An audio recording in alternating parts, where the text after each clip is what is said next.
మా నాన్నగారు దక్షిణ నాయకుడు, మా వంశంలో చాలా మంది దక్షిణ నాయకులు, మా ఆవిడ దగ్గర లేదు కదండి అని ఏమైనా పొరపాటు పడ్డాడా? తాను ఏది అన్నాడో రామో దీర్ణాభిభాషతే, 2 మాటలు నాకు రావమ్మా అన్నాడు అంతే. లోకంలో అవతార పరిసమాప్తి వరకు అంతే. అలా ఉండగలిగిన వాడు ఉన్నాడా? ఆత్మవాంకో జితక్రోధో, కోపాన్ని గెలిచిన వాడు ఉన్నాడా? కోపాన్ని గెలవడం ఏమిటండి? అది ఏమైనా ఎదురుగుండా వచ్చి నిలబడుతుందా క్రోధం? ఎలా గెలుస్తారు అంటే క్రోధం ఎక్కడి నుంచి వస్తుందో మూలస్థానాన్ని గుర్తెరగడం, వికార కారణాన్ని తెలుసుకోవడమే క్రోధాన్ని గెలవడం. అంటే మీరు చూడండి, నాకండి ఎంత కోపం వచ్చేసిందో అంటాడు. ఎంత కోపం వచ్చేసిందోకి ఎక్కడి నుంచి వచ్చింది? ఇక్కడి నుంచే రావాలి కోపం. ఇక్కడి నుంచి రావడానికి అనువైన అవకాశం, వాతావరణం నువ్వు ఇస్తే రావడానికి సిద్ధంగా ఉంటుంది. మంట పుట్టడానికి సిద్ధంగా ఉన్నట్టు ఉంటుంది అది. నువ్వు అది పుడితే ఎంత వికారంగా ఉంటావో, నీ ముఖం ఎలా ఉంటుందో, ఎంత జేవురించుకుని ఉంటుందో, ఎలా అరుస్తావో, నీ చేతులు ఎలా ఉంటాయో ఓసారి ఆ టైంలో వీడియో తీసి చూసుకో ఎలా ఉంటుందో. అసహ్యం వేస్తుంది మన మీద. మనకి అదేంటంటే అలా ఉన్నాననిపిస్తుంది. ఇన్ని వికారములు ఇది వస్తే వస్తున్నాయని తెలుసుకుని అది రాకుండా తొక్కి పెట్టగలిగిన వాడు ఉన్నాడా? అలా ఉంటే జితక్రోధో, అలాంటి వాడు ఉన్నాడయా లోకంలో? ఆత్మవాన్కో జితక్రోధో ద్యుతిమాన్కో, అపారమైనటువంటి కాంతి కలిగిన వాడు ఉన్నాడా? ద్యుతిమాన్కో ననసూయక, అసూయని గెలిచిన వాడు ఉన్నాడా? తనకన్నా గొప్పవాడు కనపడితే ఆహాహా మహాత్ములు ఎంత గొప్ప పరిశ్రమ చేశారో, ఇంత గొప్పవాడు అయ్యాడని నమస్కారం చేసి తెలుసుకోవాలి. తనకన్నా తక్కువవాడు కనపడితే ఈశ్వరానుగ్రహంతో ఈయన వృద్ధిలోకి రావాలనగలగాలి. కిందవాడిని చూసి అహంకరించకూడదు, పైవాడిని చూసి అసూయ పడకూడదు. ఈ 2 ఉన్నవాడు ఉన్నాడా? ద్యుతిమాన్కో ననసూయక కస్య బిభ్యతి దేవాశ్చ జాత రోషస్య సంయుగే. కోపం లేని వాడికి కోపం ఎలా వస్తుంది మరి? అంటే కోపం తెచ్చిపెట్టుకున్నట్టు నటిస్తాడంతే. ఎందుకు నటించాలి అంటే ఏదో పని చక్కబెట్టాలంటే కోపం వచ్చినట్టు ఒకసారి ఇలా అంటాడు. అనేటప్పటికి అమ్మ బాబు ఆయన కోపం వచ్చిందంటే హడిలిపోయి అందరూ జాగ్రత్తగా ఉంటారు. ఎవరికి కోపం వచ్చిందని అనిపిస్తే 33 కోట్ల మంది దేవతలు కూడా వణికిపోతారో అలా కోపాన్ని తెచ్చిపెట్టుకునేవాడే తప్ప అసలు కోపం రావడం అన్నది లేనివాడు లోకంలో ఉన్నాడా? అలాంటి వాడు ఎవడైనా ఉంటే ఎప్పుడో ఉన్నాడని చెప్పద్దు. ఇప్పుడు ఉన్నాడా? నేను చూడ్డానికి వీలుగా ఉన్నాడా? ఈ కాలంలో ఉన్నాడా? ఉంటే అటువంటి వాడి గురించి నాకు చెప్పు, నాకు వినాలని ఉందన్నాడు. ఇప్పుడు వస్తోంది రామాయణం. ఇప్పుడు చెప్పాలి. నారదుడు ఎవరో తెలుసా? ఆయన రాముడే. ఆయన ఇల్లాలే నీ దగ్గరుంది, ఆయన బిడ్డలే నీ దగ్గర ఉన్నారు. వాల్మీకి మహర్షి ఆయనే అయోధ్యాధిపతి, ఆయనే రామచంద్ర ప్రభువు అని చెప్తే వాల్మీకి పొంగిపోవాలి కదండి. రామాయణ ఆవిర్భావం జరుగుతోందన్నమాట. ఇవాళ రామాయణం పుడుతోంది. ఆ సన్నివేశంలో ఉన్నాం మనం. ఇప్పుడు ఈ మాటలు అడిగితే వాల్మీకి మహర్షి చాలా చమత్కారమైనటువంటి జవాబు ఒకటి చెప్పారు. ఆయన అన్నారు, బహవో దుర్లభాశ్చైవ ఏత్వయా కీర్తితా గుణాః మునే వక్షామ్యహం బుద్ధ్వా తైర్యుక్త శ్రూయతాన్నరః. చాలా క్లిష్టమైనటువంటి ప్రశ్న ఒకటి అడిగావు. సాధారణంగా లోకంలో మానవుల్లో నువ్వు అడిగినటువంటి 16 గుణములు ఒక వ్యక్తి యందు ప్రకాశించేటటువంటి వాడు ఉండడు. కాబట్టి ఇప్పుడు ఎవరై ఉండాలి? నరోత్తముడై ఉండాలి, సాక్షాత్ శ్రీ మహావిష్ణువు అయి ఉండాలి. అటువంటి వాడే కాని నరుడిగానే ఉన్నాడు ఇప్పుడు. ఆయన విష్ణు అంటే ఆయనే అంగీకరించాడు. ఆయన నేను నరుణ్ణి అంటాడు, నేను దాశరథిని అంటాడు, నేను దశరథ మహారాజు కొడుకునయ్యా అంటాడు. నరుడిగా ఈ లోకంలో తిరుగుతున్నవాడు ఉన్నాడు. అటువంటి వాడి గురించి చెప్తాను, జాగ్రత్తగా వినన్నాడు. ఇది సంక్షేప రామాయణం. 100 శ్లోకాలతో ఇక్కడ ప్రతిరోజు సంక్షేప రామాయణం జరుగుతోంది అని అన్నారే. సంక్షేప రామాయణాన్ని పెద్దలు సంప్రదాయంలో ఏమని పిలుస్తారో తెలుసా అండి? మాలామంత్రము అని పిలుస్తారు. ఎందుకంటే శారదా తిలకము అని మంత్రాల గురించి చెప్పేటటువంటిది, బీజాక్షరాల గురించి చెప్పే విషయం ఒకటి ఉంది. అందులో 10 అక్షరాలు మంత్రంలో దాటిపోతే దాన్ని మాలామంత్రములని పిలుస్తారు. 100 శ్లోకములతో ఉన్న సంక్షేప రామాయణం మాలా మంత్రం. అందుకే సంక్షేప రామాయణాన్ని పారాయణ చేస్తే అది రక్షణ చేస్తుంది. మననాత్ త్రాయితే ఇది మంత్ర. దాన్ని మననం చేస్తే అది కాపాడుతుంది. సంక్షేప రామాయణం కూడా అలా కాపాడుతుంది. సద్గురువైనటువంటి నారద మహర్షి నోటిలోంచి పుట్టింది సంక్షేప రామాయణం. మహానుభావుడు నేను చెప్తున్నానయ్యా విను అని చెప్తున్నాడు. ఇక్ష్వాకు వంశ ప్రభవో రామో నామ జనైశ్రుత నియతాత్మా మహావీర్యో ద్యుతిమాన్ ధృతిమాన్ వసీ. ఇక్ష్వాకు వంశ ప్రభవో, ఇక్ష్వాకు వంశంలో పుట్టినవాడు ఉన్నాడయ్యా అన్నారు. మీరు ఈ మాట వినాలి. మొట్టమొదట ఎవరైనా రాముడు అని చెప్పలేదు. ఎవరని చెప్పాడు? ఇక్ష్వాకు వంశంలో పుట్టినవాడు ఉన్నాడు అన్నారు. ఒక వంశం తరించిపోతుంది, ఒక వంశం పేరు శాశ్వతత్వాన్ని పొందుతుంది. అది మొదట ఇక్ష్వాకు వంశం, తర్వాతది రఘువంశం. రఘువు పుట్టిన తర్వాత దాన్ని రఘువంశం అన్నారు. వంశం మారిపోలేదు, కానీ వంశం పేరు రఘువంశం అయిపోయింది. ఎలా అయిపోయింది అంటే రఘువు గొప్పతనం అటువంటిది, ఆయన పేరుతో వంశాన్ని పిలిచారు. ఆ వంశంలో పుట్టాడు రామచంద్రమూర్తి. అంత గొప్ప వంశంలో పుట్టాడయా. ఇప్పుడు వంశానికి గొప్పతనం ఎక్కడి నుంచి వచ్చింది? పుట్టి అలా ప్రవర్తించగలిగిన వాళ్ళ వల్ల వస్తోంది. ఇక్ష్వాకు వంశ ప్రభవో రామో నామ జనైశ్రుత. ఆయనని జనులందరూ రాముడు అని పిలుస్తూ ఉంటారు. రామో నామ జనైశ్రుత ఎందుకని? రమయతి ఇది రామ, ఆయన అందరినీ ఆనందింపచేస్తాడు. రమంతే అస్మిన్ ఇది రామ, ఆయన యందు యోగులు రమిస్తారు. యోగులు రమించడం అంటే బాహ్యంలో తిరిగేటటువంటి మనస్సుని బుద్ధిని నిగ్రహించి వెనక్కి తిప్పి ఆత్మలోకి దింపి తాను ఒకటిగా నిలబడిపోయి పొందేటటువంటి ఆనందమేదో అది సాకారమును పొందితే రాముడు. కాబట్టి యోగులు రమించేటటువంటి స్వరూపమేదో దానికి రామ అని పేరు. కాబట్టి రామో నామ జనైశ్రుత నియతాత్మా మహావీర్యో ద్యుతిమాన్ ధృతిమాన్ వసీ. నువ్వు చెప్పినటువంటి గుణములన్నీ ఉన్నవాడు, దానితో పాటుగా వసీ ఇంద్రియములను నిగ్రహించినటువంటి వాడు. ఇంద్రియాల్ని నిగ్రహించడం అన్న మాట మీరు రామాయణంలో చాలా జాగ్రత్తగా గమనించి తెలుసుకోవలసింది. ఇంద్రియాల్ని నిగ్రహించడం అంటే ఏమిటో తెలుసా అండి? మనసు దేన్ని చూస్తే, దేన్ని వింటే కదిలిపోతుందో, ప్రశాంతంగా ఉన్నది అలజడిని పొందుతుందో దాన్ని చూడకుండా, దాన్ని వినకుండా బలవంతంగా నిగ్రహించడం ఎటువంటిదో తెలుసా అండి? ఒక త్రాచుపాం అలా వెళ్ళిపోతోంది, గభాల్ని ఇలా చూశాడు, అయ్య బాబోయ్ త్రాచుపాము పెద్ద గెంతు గెంతాడు. అది అకస్మాత్తుగా ఏమైందంటే ఆ గెంతడంలో త్రాచుపాము యొక్క పడగ మీద 2 కాళ్ళు వేసి తొక్కాడు. ఇప్పుడు త్రాచుపాము తల పైకి ఎత్తలేకపోతోంది. ఇప్పుడు తను త్రాచుపాము నా కాళ్ళ కింద ఉంది, నన్ను ఏం చేస్తుంది అని ఉండగలడని మీరు అనుకుంటున్నారా? అతను గడగడ వణికిపోతూ చెమట్లు పట్టేస్తున్నాయి. ఎందుకంటే నేను త్రాచుపాము మీద ఉన్నాను, అది తోక కదుపుతోంది, తోకతో కాళ్ళు చుడుతోంది.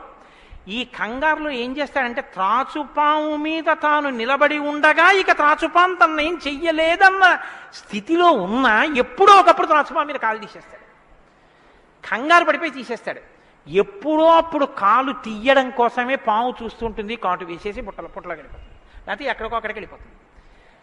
రావణుడు చేసే తపస్సు, రావణుని యొక్క ఇంద్రియ నిగ్రహం అటువంటివి.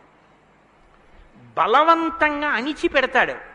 అవకాశం రాగానే అది ఒక్కసారి జడలు విప్పి ప్రళయతాండవం చేసి రావణుణ్ణి పడగొడుతుంది. మండోదరి చెప్పింది ఈ మాట, నా సొంతం కాదు. రాముడు అలా కాదు, విచారణ చేసి ఉంటాడు. అర్థమనర్థం భావయ నిత్యం అంటారు శంకరాచార్యులు వారు. నారీస్తన భరణాభీదేశం దృష్ట్యా మాగా మోహావేశం ఏతత్ మాంసవసాది వికారం మనసి విచింత్య వారం వారం అంటారు. మనసు దేని చేత కదిలిపోతోందో దాని యథార్థ స్వరూపాన్ని బాగా విచారణ చేస్తాడు. విచారణ చేసి ఈ పాటి దానికా నా ఒంట్లో ఉన్నటువంటి శక్తి అంతటినీ ఖర్చు చేసేస్తున్నాను అని మనసుని మరల్చే ప్రయత్నం చేసి ఆ వస్తువు తన కళ్ళ ముందు కనపడినా ఇంకా ఆయన మనసు చెక్కు చెదరదు, ఆ స్థితిని పొందుతాడు. ఇది శంకరాచార్యులు వారు నేర్పుతారు లోకానికి. గురువు చెప్పే మాట అంటే అలా ఉంటుంది. ఆయన ఎంత చమత్కారంగా అన్నారో చూడండి. నారీస్తన భరణాభీదేశం దృష్ట్యా మోగా మోహావేశం. ఎందుకంత వెర్రెక్కిపోతున్నావు? యవ్వనం ఒంట్లో ఉండి ఓపికన్న కాలంలో నీ శరీరం కన్నా స్త్రీ శరీరంలో 2 వికారాలు ఉన్నాయి. శరీరపు ఊర్ధ్వభాగంలో 2 చోట్ల మాంసపు ముద్దలు పైకి పొటమరించాయి. శరీర అధోభాగంలో మాంసము కొంత లోపలికి వెళ్ళి ఉంది. ఈ 2 వికారాల కోసం నీ శరీరంలో ఉన్న సమస్త శక్తిని నశింప చేసుకున్నావు. ఇదా నీకు నరజన్మ ప్రయోజనం? మనసి విచింతియ వారం వారం, దీన్ని బాగా ఆలోచించు అన్నది. ఇది పట్టుకుందనుకోండి, కంటిని మనసుని కంటితో చూడడం వల్ల కదపగలిగిన మనసుకి ఇప్పుడు ఆ వస్తువు కనపడినా ఇక మనసు కదలదు. ఇది ఇంద్రియ నిగ్రహం అంటారు. ఇంద్రియాలని జయించడం అంటే అది. ఇది రాముడు. అందుకే ద్యుతిమాన్ వసీ, అపారమైన శక్తితో ఉంటాడు, సంకల్పశక్తితో ఉంటాడు, ఇంద్రియములను జయించిన వాడై ఉంటాడు. బుద్ధిమాన్ నీతిమాన్ వాగ్మి శ్రీమాన్ శత్రునిబర్హణ విపులాంసో మహాబాహు కంబుగ్రీవో మహాహను. నిజంగా శ్రీరామాయణాన్ని ప్రతి శ్లోకం ప్రతి మాట వ్యాఖ్యానం చేస్తే 42 రోజులు ఏమిటండి? నేను రిటైర్ అయిపోయే వరకు చెప్పినా శ్రీరామాయణం అయ్యేదేం కాదు, కానీ ఏదో 42 రోజుల్లో పూర్తి చేశాను అనిపించుకోవడం అంతే.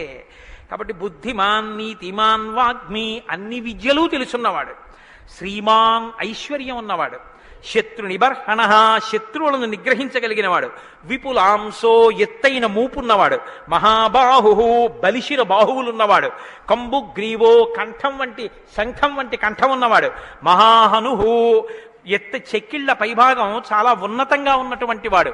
అటువంటి మహానుభావుడు ఈ లోకంలోనే ఉన్నాడు. ప్రజాపతి సమశ్రీమాం ధాతారి పురుషూదన రక్షితా జీవలోకస్య ధర్మస్య పరిరక్షిత రక్షితా స్వస్య ధర్మస్య స్వజనస్య చ రక్షిత వేద వేదాంగతత్వజ్ఞో ధనుర్వేదే చ నిష్ఠిత. ఎంత గొప్పగా మాట్లాడారండి నారద మహర్షి. నిజంగా ప్రజాపతి సమశ్రీమాన్ ఈ ప్రపంచాన్నంతటినీ పోషించగలిగినటువంటి వాడు, సాక్షాత్ శ్రీ మహావిష్ణువు. ధాతారి పునిషూదన శత్రువులను నిగ్రహించగలిగినవాడు, రక్షితా జీవలోకస్య ఈ లోకాలన్నింటినీ రక్షించగలిగినవాడు, ధర్మస్య పరిరక్షిత ధర్మాన్ని రక్షించేటటువంటి వాడు. ధర్మాన్ని రక్షిస్తాడు కాబట్టి అధర్మాన్ని నిగ్రహిస్తాడు కూడా. ధర్మస్య పరిరక్షిత రక్షిత స్వస్య ధర్మస్య తన ధర్మాన్ని తాను రక్షించుకుంటాడు. రక్షిత స్వస్య ధర్మస్య స్వజనస్య చ రక్షిత అందరినీ రక్షిస్తే మరి స్వజనులు ఎవరు అంటే ఆయననే నమ్ముకుని ఉన్న వాళ్ళెవరో ఆ వారి రక్షణ యందు మరింత అప్రమత్తంగా ఉండేటటువంటి స్వరూపం ఉన్నటువంటి వాడు. అటువంటి వాడు సచ సర్వగుణోపేత కౌసల్యానందవర్ధన సముద్ర ఇవ గాంభీర్యే ధైర్యేణ హిమవానివా. ఇందులోంచేనండి వాల్మీకి మహర్షి చెప్పిన శ్లోకాల్లోంచే తర్వాత ఉపమానాలన్నీ వచ్చాయి. ఇప్పటికీ మనం చూడండి ఆయన మేరునగ ధీరుడండి అంటాం. ఆయన్ని పోల్చి చెప్పేటప్పుడు హిమవత్ పర్వతము వంటి వాడు, సముద్రము వంటి గాంభీర్యం ఉన్నవాడు అని చెప్పారు నారద మహర్షి. సముద్రం చూడండి ఎంత గంభీరంగా ఉంటుందో. సముద్రం కడుపులో ముత్యాలు, రత్నాలు, వజ్రాలు ఇన్ని ఉంటాయి. ఇన్ని ఉన్నా కప్పి ఉంచుతుంది. సముద్రంలో బడబాగ్ని ఉంటుంది, కానీ తాను మాత్రం చల్లగా ఉంటుంది. సముద్రం ఒడ్డుకొస్తుంది, వచ్చి మీ కాళ్ళు తాను కడుగుతుంది.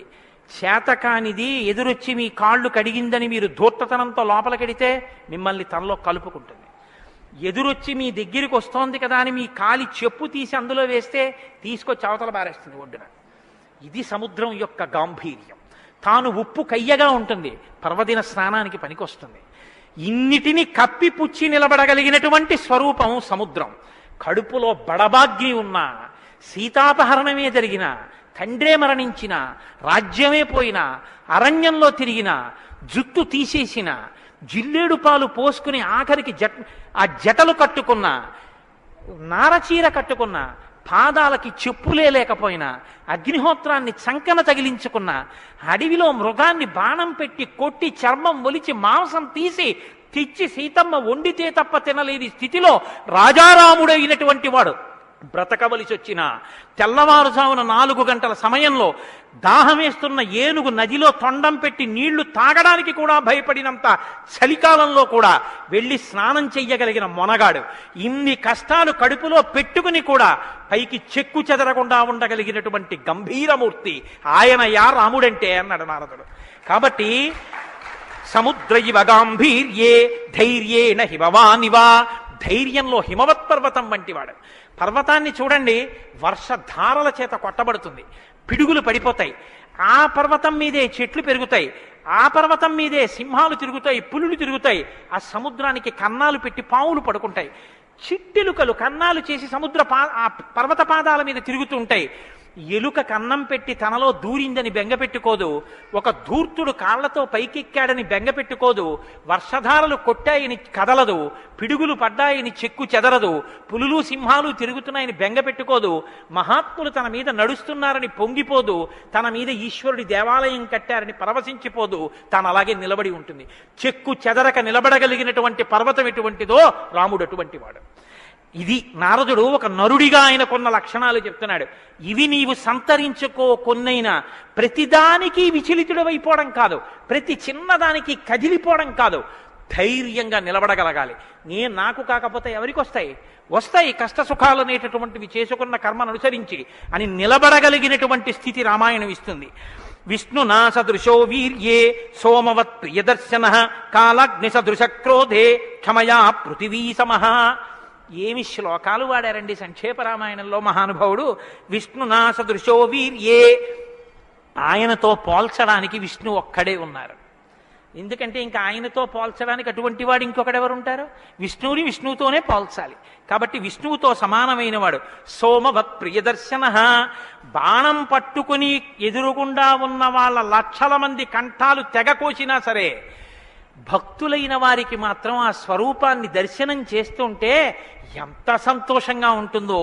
కాబట్టి సోమవత్ ప్రియదర్శన. లోకంలో మూడిటిని ఎంత చూసినా చూడబుద్ధే వేస్తుందట.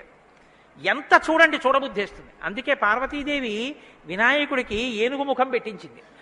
పసిపిల్లలకి కూడా సంతోషం కల్పించేవి మూడు ఏమిటో తెలుసా అండి? గజముఖం, చంద్రబింబం, సముద్రం. మీరు సముద్రపు తోటికి వెళ్ళి ఎంతసేపు కూర్చోండి, ఎంతసేపు చూస్తున్నా సముద్రాన్ని అలా చూడాలనే అనిపిస్తుంది.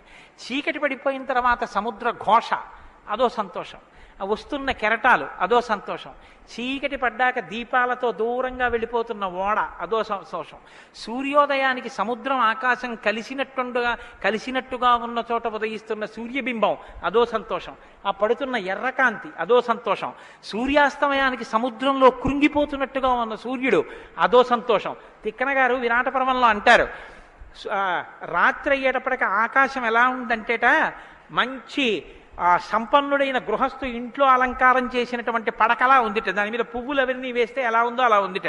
సూర్యోదయానికి ఉన్నటువంటి ఆకాశం ఎలా ఉందంటేట తెల్లవారిన తర్వాత 10 మంది చూస్తే దృష్టిదోషం కలుగుతుందని ఆ ఇంటి ఇల్లాలు దుప్పటి మీద ఉన్న పువ్వులు అవే అన్నీ పోయేటట్టు ఒక్కసారి 2 చేతులతో ఇలా దులిపేస్తే అన్నీ పోయిన తర్వాత దుప్పటి ఎలా ఉందో ఆకాశం ఎలా ఉంది తెల్లారాకంటారు. అలా ఆ సముద్రాన్ని చూస్తుంటే ఎంత అందంగా ఉంటుందో. పసిపిల్లల దగ్గర నుంచి కవుల వరకు జ్ఞానుల వరకు సముద్రం ఆనందమే. పసిపిల్లాడికి ఏం తెలిసనే ఆనందం, వృద్ధుడికి ఏం తెలిసనే ఆనందం. అందరూ సముద్రపు వెళ్ళి ఆనందం పొందుతారు. ఆఖరికి తుఫాను సమయంలో సముద్రం చూడడం అదో సంతోషం కొంతమందికి. కాబట్టి సముద్రం 2, చంద్రబింబం. చంద్రబింబాన్ని ఎంతసేపు చూడండి సంతోషం. రామాయణంలో వాల్మీకి మహర్షి వర్ణిస్తారు సుందరకాండలో చంద్రబింబాన్ని, ఏమి వర్ణనలో ఆ సర్గలు. కాబట్టి చంద్రబింబం. 3 ఏనుగు చూడండి, వెంకటాచల క్షేత్రానికో తిరుత్తణియో వెడితే ఆ ఏనుగు ముందు నించుంటే పిల్లల్ని ఎంతసేపు నించో పెట్టండి సంతోషమే. ఆ తొండం ఇలా ఇలా ఆడిస్తూ ఆ ఏనుగు అలా నిలబడి అరటిపండు ఎత్తి నోట్లో పెట్టుకుని ఆ దుమ్ము తీసి మీద పోసుకుని స్నానం చేసి తెల్లటి దంతాలు, దాని స్వరూపం, దాని చిన్ని కళ్ళు, దాని వెంట్రుకలు, దాని తోక, పెద్ద పెద్ద కాళ్ళు, ఇంతంత గోళ్ళు, గుండ్రంగా పాదాలు. ఆ ఏనుగుని ఎంతసేపు చూసినా అబ్బా ఇంకేం చూస్తానులేండి అనిపించదు, అలా చూడబుద్ధి వేస్తుంది. అలా చూడబుద్ధి వేస్తుంది కాబట్టి ధ్యానం చేసేటప్పుడు ముందు గణపతి యొక్క ముఖాన్ని తదేకంగా చూస్తే ఆ ధ్యాన నిష్ట చేత విఘ్నములు తొలగిపోతాయి. కాబట్టి పరమేశ్వరుడు అందరూ తొందరగా దృష్టి పెట్టి చూడడానికి వైముఖ్యం కలగనటువంటి ముఖాన్ని నా కొడుక్కి పెడితే అందరికీ ఉపకారం జరుగుతుందని ఏనుగు తలకాయ తీసుకొచ్చి వినాయకుడికి పెట్టాడు. అది కారణం. వినాయకుడికి ఏనుగు తలకాయ ఉండడానికి కారణాల్లో అదొకటి. కాబట్టి విష్ణునా సదృశో వీర్యే సోమవత్ ప్రియదర్శన కాలాగ్ని సదృశ క్రోధే. క్రోధం, కోపం వచ్చిందా కాలాగ్ని ఎటువంటిదో అటువంటి వాడు. క్షమయా పృథివీ సమః. ఈ భూమికి ఎంత ఓర్పో రాముడికి అంత ఓర్పు. నిద్రలేస్తూనే భూమిని తంతాం, భరిస్తుంది. మలమూత్రాలు భూమి మీద విసర్జిస్తాం, భరిస్తుంది. ఉమ్మి భూమి మీద వేస్తాం, ఊరుకుంటుంది.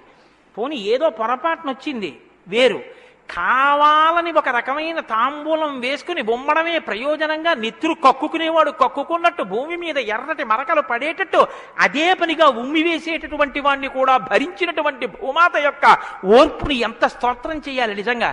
కాబట్టి అన్నం కావాలి, నాగలి పెట్టి అమ్మ గుండెల మీద చీరుతాం. ఇల్లు కట్టుకోవాలి, శంకుస్థాపన పేరుతో గుణపాలు పెట్టి అమ్మ గుండెల మీద గుచ్చుతాం. ఆఖరికి ఇంత సంపాదించి ఇంత కీర్తి తెచ్చి మా నాన్నగారు, మా బాబాయ్ గారు, మా మేనమావ, మా ఆయన ఇన్ని బంధుత్వాలు పెట్టుకున్న వాళ్ళు ఆ ఊపిరి ఆగిపోగానే తీసుకెళ్లి బయట చిరిగిపోయిన బొంతో చాపో వేసి పడుకోబెట్టి కొత్త చాప తెచ్చి 4 కర్రలకేసి తాడేసి కట్టి తీసుకెళ్లిపోతుంటే ఆఖరణ పుచ్చుకునేది ఈ తల్లి ఒక్కతే. ఎవ్వరు ఇంట్లో ఒక్క రాత్రి కూడా ఉంచుకోరు. యావత్ పవనో నివసతి దేహే తావత్ పృచ్చతి కుశలంగేహే గతవతి వాయౌ దేహాపాయే భార్యా బిభ్యతి తస్మిన్ కాయే అంటారు శంకర భగవత్పాదులు. అటువంటి ఈ తల్లిది ఎంత ఓర్పో, ఎన్ని అపచారములు చేసినా కూడా కడుపులో పెట్టుకునేటటువంటి అమ్మ స్వరూపమైనటువంటి భూమికి ఎంత ఓర్పుందో అంత ఓర్పు కలిగిన వాడయ్యా రామచంద్రమూర్తి. కాబట్టి ధనదేన సమస్యాగే సత్యే ధర్మ ఇవాపరః. కుబేరుడు ఎంతటి ధనవంతుడో అంతటి మహానుభావుడు, అటువంటి త్యాగం ఉన్నవాడు. సత్యే ధర్మ ఇవాపరః. సత్యము ధర్మము ఒకదాన్నొకటి ఎలా కాపాడుకుని రక్షించుకుంటాయో అలా రక్షించి కాపాడగలిగినటువంటి వాడు. తమేవం గుణ సంపన్నం రామం సత్యపరాక్రమం. ఇన్ని గుణములు కలిగినటువంటి రామచంద్రమూర్తి సాక్షాత్తుగా సత్యపరాక్రముడైనటువంటి వ్యక్తి. ఆయన పరాక్రమం సత్యమే పరాక్రమముగా కలిగినటువంటి వాడు. అటువంటి వాడు రామచంద్రమూర్తిని ఆ రాముని యొక్క కథని సంక్షేపంగా చెప్పారు. సంక్షేపంగా అంటే వివరంగా కాదు, బాగా గుర్తుపెట్టుకోండి. వివరంగా చెప్పలేదు, కేవలం ఏదో విహంగ వీక్షణం అంటారు చూసారా, ఒక్కసారి స్థాళీపులాక న్యాయంగా ఒకసారి అలా చెప్పేశారు. అది ఎంత తేలిగ్గా చెప్పేశారంటే సజగామ వనం వీర ప్రతిజ్ఞామనుపాలయన్ పితుర్వచన నిర్దేశాత్ కైకయ్యా ప్రియకారణాత్ అంటూ. కానీ సంక్షేప రామాయణ శ్లోకాలండి, అవి నిజంగా మంత్రాలే. దశరథ మహారాజు గారు లేక లేక లేక లేక సంతానం కలగలేదని బెంగ పెట్టుకుని అశ్వమేధయాగం చేసి తత్పాపాన్ని పోగొట్టుకుని పుత్రకామేష్టి చేస్తే యజ్ఞపురుషుడు ఆవిర్భవించి ప్రసాదాన్నిస్తే ఆ పాయసాన్ని అనురూపలైనటువంటి తన భార్యలు స్వీకరిస్తే పెద్ద భార్య అయినటువంటి కౌసల్యాదేవి యొక్క గర్భాన్ని జనించినటువంటి సాక్షాత్తు విష్ణుస్వరూపుడైన ధర్మాత్ముడైన రామచంద్రమూర్తి పినతల్లి అయిన కైకమ్మ 14 సంవత్సరములు అరణ్యవాసం చేసి రాజ్యాభిషేకాన్ని విడిచిపెట్టుకోవాలి రామచంద్రమూర్తిని 2 వరములు రాత్రికి రాత్రి దశరథ మహారాజు గారిని అడ్డుపెట్టి నిగ్రహిస్తే తండ్రిని సత్యవాక్యమునందు నిలబెట్టడం కోసమని రామచంద్రమూర్తి రాజ్యాన్ని పరిత్యజించి నారవస్త్రాలు కట్టుకుని చెప్పులు కూడా విడిచిపెట్టి మహానుభావుడు అరణ్యానికి బయలుదేరి వెళ్ళిపోతున్నారు. ఆ వెళ్ళిపోతున్నటువంటి సమయంలో రామశ్చ దయితా భార్య నిత్యం ప్రాణ సమాహిత జనకస్య కులే జాతా దేవమాయేవ నిర్మిత సర్వలక్షణ సంపన్నా నారీణాం ఉత్తమావధ సీతాప్యనుగత రామం శిశిలం రోహిణీ యథా. సాక్షాత్తుగా దేవమాయయే లోకంలో ఉన్న సౌందర్యమంతా రాశీభూతమై ఒక స్త్రీ రూపంలో వచ్చిందా అన్నంతగా కనపడేటటువంటి సీతమ్మ తల్లి, జనక మహారాజు గారి యొక్క పుత్రి, అయోనిజ అయినటువంటి తల్లి, స్త్రీలలో ఉత్తమమైనటువంటి రత్నంగా చెప్పబడినటువంటి తల్లి, సర్వలక్షణ సంపన్న అయినటువంటి సీతమ్మ చంద్రుణ్ణి రోహిణి ఎలా అనుసరిస్తుందో అలా కష్టసుఖాల్లో నీతో కలిసి ఉంటాను తప్ప నేను అంతఃపురంలో ఉండను అని చెప్పి రామచంద్రమూర్తితో కలిసి అరణ్యవాసానికి బయలుదేరింది. సోదరుడైనటువంటి లక్ష్మణుడు కూడా రామచంద్రమూర్తితో బయలుదేరాడు. ముగ్గురు అరణ్యవాసం చేస్తున్నటువంటి సమయంలో చిత్రకూట పర్వతం మీద ఉండగా తనకి రాజ్యం కావాలని భరతుడు కోరకపోయినా తల్లి వరం చేత రాజ్యాన్ని పొందడానికి అర్హుడైన భరతుడు మేనమామ గారి ఇంటి నుంచి తిరిగి వచ్చేసరికి దశరథ మహారాజు గారు ప్రాణాలు విడిచిపెడితే నాకు ఈ రాజ్యం వద్దని భరతుడు శత్రుఘ్నుడితో వశిష్ఠుడితో తల్లులతో కలిసి చిత్రకూట పర్వతం దగ్గరికి వెళ్ళి అన్నా రామా నాకొద్దు, ఈ రాజ్యం నువ్వే తీసేసుకోమని ఎంత నిగ్రహించినా ధర్మాత్ముడు సత్యవాక్య పరిపాలకుడైనటువంటి రామచంద్రమూర్తి నా తండ్రిని సత్యంలో నిలబెట్టడం కోసం నేను ఈ వనవాసానికి వచ్చాను తప్ప నాకు ఈ రాజ్యం అక్కర్లేదని స్వీకరించడం మానేసి తన పాదుకలను తీసుకెళ్లి భరతుడికి ఇస్తే భరతుడు పాదుకలను పట్టుకుని నందిగ్రామానికి వచ్చి సింహాసనం మీద పెట్టి రాజ్యం చేస్తుంటే మహానుభావుడు చిత్రకూట పర్వతం మీదే ఉన్నట్టయితే వచ్చినటువంటి తల్లులు సోదరులైనటువంటి భరత శత్రుఘ్నులు జ్ఞాపకానికి వస్తారని చిత్రకూటాన్ని విడిచిపెట్టి దండకారణ్యంలో ప్రవేశించి ఉన్నటువంటి సమయంలో అక్కడ ఉన్నటువంటి రాక్షసులలో ఒకటి అయినటువంటి శూర్పణక వచ్చి రామచంద్రమూర్తి యొక్క తమ్ముడైన లక్ష్మణుడు, లేదా సంక్షేప రామాయణం ప్రకారం రాముడంటే లక్ష్మణుడు చేసిన పని రాముడు చేసినట్టే,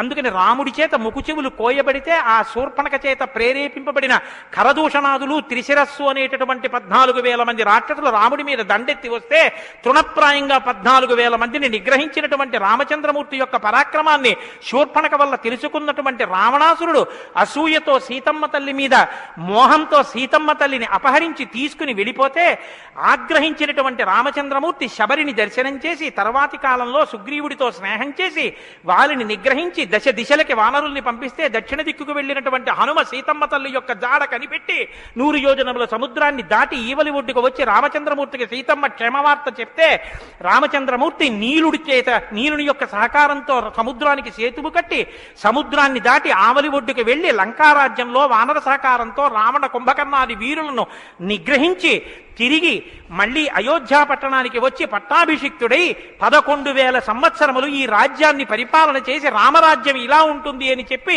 లోకానికి చాటి చెప్పిన వాడయ్యా రామచంద్రమూర్తి అంటే సంక్షేప రామాయణాన్ని కథారూపంగా శ్లోకరూపంగా నారద మహర్షి వాల్మీకి మహర్షిగా ఉపదేశం చేశారు. ఉపదేశం చేస్తే సంతోషించారు. ఆ రామరాజ్యం యొక్క గొప్పతనాన్ని 4 శ్లోకాలు వినకపోతే మనం దోషం చేసిన వాళ్ళం అవుతాం. ప్రహృష్టముదితో లోకస్తుష్ట పుష్ట సుధార్మిక నిరామయో హ్యరోగశ్చా దుర్భిక్ష భయవర్జిత న పుత్రమరణం కించిత్ ద్రక్షంతి పురుషః క్వచిత్ నార్యాశ్చా విధమా నిత్యం భవిష్యంతి పతివ్రతాః న చాగ్నిభయం కించిత్ ఆప్సుమజ్జంతి జంతవః న మాతజం భయం కించిత్ నాపి జ్వరకృతం తథా న చాపిక్షుద్భయం తత్ర న తస్కర భయం తథా నగరాణి చ రాష్ట్రాణి ధనధాన్యయుతాని చ నిత్యం ప్రముదితాః సర్వే యథా కృతయుగే తథా అశ్వమేధశతైర్రిష్టా తథా బహుసువర్ణకైః. రామచంద్రమూర్తి రాజ్యం చేసేటటువంటి కాలంలో కొడుకులు మరణిస్తే పెద్దవాళ్ళైనటువంటి వాళ్ళు పిల్లలకి ప్రేతకార్యం చేయడం అన్నది లేదు. స్త్రీలు విధవలై భర్త మరణిస్తే జీవించవలసినటువంటి దౌర్భాగ్యం లేదు. అందరూ పసుపు కుంకాలతో భర్త చేతుల మీద వెళ్ళిపోయేవారు. ఎక్కడ అగ్నిభయం ఉండేది కాదు. జంతువులు నీళ్లలో మునిగి మరణించడం అనేటటువంటిది ఉండేది కాదు. వాత భయం కానీ, అనారోగ్యాలు కానీ, జ్వరాలు ఏర్పడడం కానీ, భయంకరమైన వ్యాధులు పటమరించడం కానీ, దొంగతనం కానీ, క్షుద్బాధ కానీ, ఆకలితో అలమటించడం కానీ, అశాంతి కానీ లోకంలో ఎక్కడా లేవు. అశ్వమేధాది యాగములను చేసి ఎంతో మంది బ్రాహ్మణులకి బంగారాన్ని దానం చేశాడు. గవాం కోట్యయుతం దత్వా బ్రహ్మలోకం ప్రయాస్యతి అసంఖ్యేయం ధనం దత్వా బ్రాహ్మణేభ్యో మహాయశాః. కొన్ని కోట్ల గోవులు దానం చేశాడు. కొన్ని కోట్ల బంగారు నాణెములు దానం చేశాడు. 10 వర్ష సహస్రాణి 10 వర్ష శతాని చ రామో రాజ్యముపాసిత్వా బ్రహ్మలోకం గమిష్యతి. రామో రాజ్యముపాసిత్వ, రాజ్యాన్ని ఉపాసన చేశాడు మహానుభావుడు. అంత గొప్ప పరిపాలన చేసి 11,000 సంవత్సరముల పరిపాలన తర్వాత బ్రహ్మలోకాన్ని చేరుకున్నాడు. ఇదం పవిత్రం పాపఘ్నం పుణ్యం వేదైశ్చ సంవితం. ఈ రామాయణ కథ ఉన్నదే, ఈ రామాయణ కథ పాపములనన్నిటినీ పోగొడుతుంది. ఇది వేదములతో సమానమైనది. యప్పటే రామచరితం సర్వపాపై ప్రముచ్యతే. ఎవరు ఈ రామ కథని వింటున్నారో వాళ్ళకి సర్వ పాపములు తొలగిపోతాయి. సత్యం సత్యం పునఃసత్యం, ఇందులో అనుమానమేమీ లేదు. ఏతదాఖ్యానమాజుష్యం పఠన్ రామాయణం నరః. ఎవరు ఈ రామాయణాన్ని చదువుకుంటున్నారో వింటున్నారో వాళ్ళకి ఆయుష్యం నిలబడుతుంది, అపమృత్యు దోషం తొలగిపోతుంది. సపుత్ర పౌత్ర సగణః ప్రేత్య స్వర్గే మహీయతే. పుత్రుల్ని, కొడుకుల్ని, మనవల్ని చూసిన తర్వాత 3 తరాలు చూసిన తర్వాత సంతోషంతో సుఖశాంతులతో ఇహమనందు జీవించి ఆఖర తేలికగా శరీరం నుంచి ప్రాణం విడిపోయి జీవుడు సంతోషంగా భగవన్నామని చెప్తూ స్వర్గలోకాన్ని చేరుకుంటాడు. ఇంతటి గొప్ప అనుభూతిని, ఐశ్వర్యాన్ని అనుగ్రహించగలిగినటువంటి శక్తి కలిగినటువంటిది రామాయణం. కాబట్టి ఎల్లరూ ఈ రామాయణాన్ని చదువుకోవాలి, వినాలి, ధరించాలి అని నారద మహర్షి వాల్మీకి మహర్షికి చెప్తే తదేక ధ్యానంతో ఆ మాలామంత్రంగా వినపడిన సంక్షేప రామాయణాన్ని విని పొంగిపోయిన హృదయంతో తన్మయత్వంతో ఉన్నటువంటి వాల్మీకి మహర్షి యొక్క స్థితి దగ్గర ఇవాల్టి ఉపన్యాసాన్ని పూర్తి చేస్తున్నారు. రేపటి రోజున అసలు ఎలా ఆవిర్భవించిందో, తన్మయత్వంలో ఉన్న వాల్మీకి మహర్షి ఎలా బయలుదేరారో, రామాయణం ఎలా వచ్చిందో, ఏం జరిగిందో ఆ విషయాన్ని మీకు మనవి చేసి రామాయణ కథా ప్రారంభం చేసే అనుగ్రహాన్ని రామచంద్ర ప్రభు నాకు కృపచేయుగాక. రేపు ఖచ్చితంగా 6:30 కథా ప్రారంభం అయిపోతుంది. లేకపోతే 7 రోజుల్లో బాలకాండ పూర్తి కాదు. కాబట్టి మంగళాశాసనపరై మదాచార్య పురోగమై సర్వైశ్చ పూర్వైరాచార్యై సత్కృతాయాస్తు మంగళం. మంగళం కోసలేంద్రాయ మహనీయ గుణాత్మనే చక్రవర్తి తనూజాయ సర్వభౌమాయ మంగళం. ఉమాకాంతాయ కాంతాయ కామితార్థప్రదాయినే శ్రీగిరీశాయ దేవాయ మలినాథాయ మంగళం. కరచరణకృతం వా కర్మవాక్కాయజం వా శ్రవణనైనజం వా మానసం వా పరాధం విహితం వా సర్వమేత్తక్షమస్వా శివ శివ కరుణాబ్ధే శ్రీ మహాదేవ శంభో. సర్వం శ్రీ ఉమామహేశ్వర పరబ్రహ్మార్పణమస్తు. స్వస్తి. అయ్యా దయచేసి ఏమండి అందరూ ఒక్క నిమిషం కూర్చోండి. కలియుగంలో అత్యంత పవిత్రమైంది అని కదా నేను మీతో మనవి చేశాను రామనామం గురించి.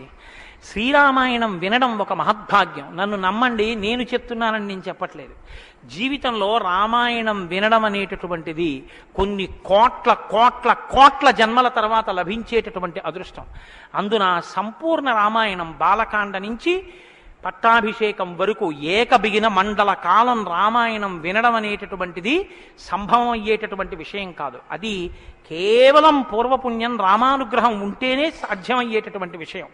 అటువంటి రామ కథ విన్న తరువాత మనం కేవలం లేచి వెళ్ళిపోవడం వల్ల ప్రయోజనం కన్నా రామనామాన్ని చెప్పి వెడితే చాలా బాగుంటుంది. రామనామం కేవలం రామ అనడం కన్నా పెద్దలు మనకు ఒక మార్గాన్ని ఇచ్చారు. రామ రామ రామ అని 3 మాటలంటే ఆ రోజున వాళ్ళు విష్ణు సహస్రం చెప్పిన ఫలితం. అది ఇంట్లో అంటేనే అంత ఫలితం ఇస్తే ఒక దేవాలయ ప్రాంగణంలో, అది జగద్గురు పీఠ ప్రాంగణంలో ఎంత శక్తివంతం ఆలోచించండి. అందుకే రామ రామ రామ 1000 ఎలా అవుతుందని మీకు అనుమానం ఉండొచ్చు. అక్షరాల్ని అంకెల్లోకి మార్చే సంప్రదాయం ఉంది. 2 మా 5 రామ రామ రామ అంటే 2 5 2 × 5 × 2 × 5 × 2 × 5 2 5 10 10 2 20 20 100 100 200 205 1000 సహస్రనామ తత్తుల్యం రామనామ వరాననే. కాబట్టి శ్రీరామ రామ రామ అంటే విష్ణు సహస్రం చెప్పి వెళ్ళిపోయినట్టు. కాబట్టి నేను మకుటం అంటూ ఉంటాను. మకుటం మీరందరూ కానీ నేను దానికి వివరణం ఒకటి అంటూ ఉంటాను. మీరు మీ అందరూ కూడా చక్కగాను రామనామము రామనామము రమ్యమైనది రామనామము అని మీరంటారు. ఉండండి ఉండండి, మీ త్వర చాలా గొప్పది. అలా అంటే రామనామము రామనామము రమ్యమైనది రామనామము అలా అన్నప్పుడు 3 మాటలు రామ రామ రామ అంటారు. మీరు ఎన్ని మాటలు అన్నారో అన్ని మాటలు విష్ణు సహస్రం చెప్పింది. పైగా మీరు ఒకటి గుర్తు పెట్టుకోండి, నేను పూర్తి విశ్వాసంతో చెప్తున్నాను. వ్యక్తిగత అనుభవాలు వేదికల మీద చెప్పడం నాకు ఇష్టం ఉండదు. శ్రీరామాయణం జరగడానికి అందరికన్నా ముందే స్వామి హనుమ వస్తారు. అందుకే రామాయణం చెప్పేటప్పుడు హనుమ కోసం ఒక ఆసనం వేస్తారు. ప్రచ్ఛన్న రూపంలో వచ్చి కూర్చుంటారు. అదిగో ఆ ఆసనం, అది రామచంద్రమూర్తి పాదాల దగ్గర ఖాళీగా ఉంచిన ఆసనం ఎవరికంటే హనుమ కొరకు. దాని మీద వారు కూర్చుంటారు. అందుకే పుష్పాలంకారంతో శోభింపచేస్తారు. ఆయనకి ఆ పూలహారం వేశాను. రామనామం చెప్తుంటే ఆయన ఇలా చూస్తూ ఎవరా రామనామం చెప్తున్నారో పొంగిపోతారట. రాముడు హనుమ ప్రీతి పొందేస్తారు. ఎంత అసలు సీతమ్మ పరవశించిపోతుంది. నేను మీకు ఇప్పుడే చెప్పాను, వాక్కు ఉన్నది ఒక్క మనుష్య జన్మకే. అది మన భాగ్య విశేషం చెప్పగలగడం. రోజు అలాని మీతో నేనేం గంట సేపు చెప్పించను. ఒక్క 11 పర్యాయాలు అందులో నాకు ఏది అనిపించాలనిపిస్తే అవి అనిపిస్తూ ఉంటాను. నేను వివరణతో కూడిన మాట అంటాను, మీరు రామనామము రామనామము రమ్యమైనది రామనామము. నేను గొప్పకి చెప్పట్లేదు, మీతో మాట మనవి చేస్తా. నేను అయ్యప్ప స్వామి దేవాలయంలో సంపూర్ణ రామాయణ ప్రవచనం చేసిన రోజుల్లో ఇది అనిపించేవాళ్ళం. రామాయణం అయిపోయిన తర్వాత రామాయణం సీడీలు ప్రపంచవ్యాప్తంగా అన్ని దేశాలకి వెళ్ళాయి. అయితే అమెరికా నుంచి నాకు ఫోన్లు వచ్చాయి, గురుగారు ఒక్కసారి వినండి అని. వాళ్ళు ప్రతిరోజు రామాయణం వినేటప్పుడు ఖాళీ కుర్చీ వేసి టేప్ రికార్డర్ పెట్టి 6:25 అవుతుంటే కోటేశ్వరరావు ఉపన్యాసానికి వస్తున్నారని భావన చేసుకుని వాళ్ళు టేప్ రికార్డర్ ఆన్ చేసి ఉపన్యాసం వినేసి నేను చెప్తుంటే వాళ్ళు రామనామం చెప్తూ అమెరికాలో వాళ్ళందరూ కలిసి పట్టాభిషేకానికి ఊరేగింపుగా ఉపన్యాసంలో ఎలా చెప్పానో అలా వెళ్ళి పట్టాభిషేకం చేస్తూ వాళ్ళు ఫోన్లో నాకు వినిపించారు. ఎందుకని అంటే నేను సముద్రం దాటి రాను అన్నాను. అందుకని నేను వెళ్ళలేదు పాపం చూడ్డానికి. కానీ ప్రపంచంలో ఎన్ని దేశాలలోనో అలా చెప్పుకుని ఎన్ని కోట్ల రామనామం జరిగిందో, ఎన్ని చోట్ల పట్టాభిషేకాలు జరిగాయో. మళ్ళీ ఆనాడు సంపూర్ణ రామాయణం చెప్పించాడు రామచంద్ర ప్రభు. ఈనాడు మళ్ళీ గుంటూరు శారదాపీఠంలో చెప్పగలుగుతున్నాం. కాబట్టి మీ అందరూ కూడా చక్కగా భక్తి శ్రద్ధలతో చెప్పండి. ఒక సంప్రదాయానికి దీన్ని ఆవిష్కరిస్తున్నాం. ఇవాళ మీ అందరికీ కూడా దీన్ని బహుమానం చేస్తారు. మీ అందరూ కూడా చక్కగా ప్రతిరోజు దీన్ని తీసుకొచ్చి రోజు ఇందులోంచి నామాలు చదువుకోవచ్చు, మీ ఇంటి దగ్గర కూడా చదువుకోవచ్చు. ఇవాళ మాత్రం నేను చెప్పింది మకుటం చెప్పండి. 108 నామాల్లో సంపూర్ణ రామాయణం నామరామాయణం అని ఇది కూడా మీకు బహుమానం చేస్తున్నారు. ఇది కూడా మీరు చదువుకోవచ్చు. శ్రీరామనామము రామనామము రమ్యమైనది రామనామము రామనామము దారి నుంటిగా నడచు వారికి తోడు నీడే రామనామము రామనామము రామనామము రమ్యమైనది రామనామము నారదాది మహామునీంద్రులు నమ్మినది శ్రీరామనామము. రామనామము రామనామము రమ్యమైనది రామనామము. కోరి కొలచిన వారికెల్లను కొంగు బంగరు రామనామము. రామనామము రామనామము రమ్యమైనది రామనామము.